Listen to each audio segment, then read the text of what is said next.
तर मी आता जस्ट नाव आली आहे मी माझ्या गावावरनं.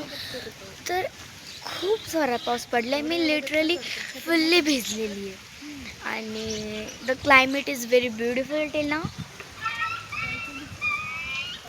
आणि माझं घर मी तुम्हाला दाखवतो. सगळ्यात पहिलं आमच्या गावाकडची कुत्री तुम्ही बघा, शांत आहेत. त्यांना घाबरायचं एवढं पण अवघड नाही आहे. कोणीही पण लहान लहान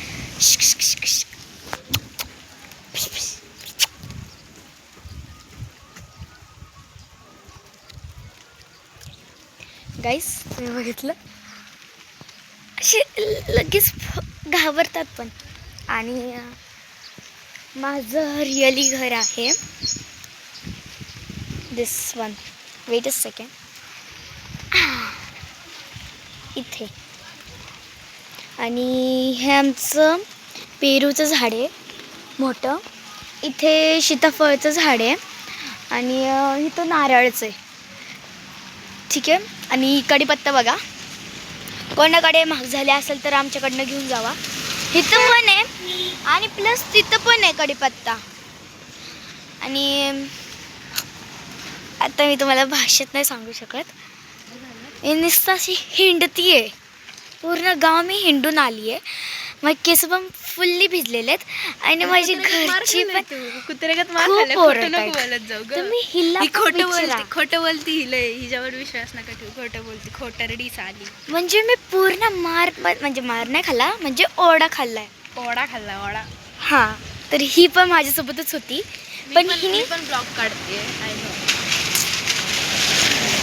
तर तुम्हाला एक सांगू गाईज, जेव्हा मी लहान होती ना, तर त्यावेळेस मला एका गोष्टीने सगळेजण घाबरायचे की म्हणजे रात्रीचं मी असं खेळायला जायची नाही. तर क्रिकेट आम्ही खेळायचो, संध्याकाळपर्यंत मी खेळायची आणि मग रात्री ती आणि मी काय ना काहीतरी खेळ बसायचो. तर इथे मला सांगायचं की तो भूत आहे आणि तो कोणी पण नाही जायचं. आता तुम्हीच सांगा गाईज, इथे कसं भूत असू शकतं? म्हणजे मी पण लिटरली कधी तिथं गेली पण नाही आहे अजून. आणि आता मी रात्रभर म्हणजे रात्री जेवण झालं ना, माझी इथं 2-3 मैत्रिणी पण आहे, तर आम्ही असं चालतच फिरतो असं. तर त्यावेळेस मला एकीने पण मी त्यांना विचारलं, तर एकीने पण मला जस्टच बोललं नव्हतं. आणि शाळेची बस गेली आहे आणि तुम्हाला एक आमचा डॉगेश भाई दाखवते.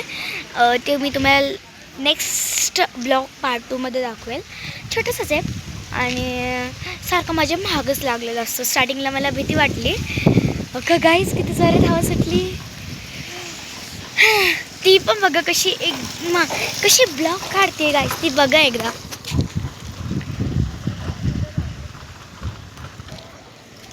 कशी ब्लॉग काढते रावती. तर ठीक आहे, तुम्हाला जरा पार्ट 2मध्ये इंटरेस्टिंग दाखवते.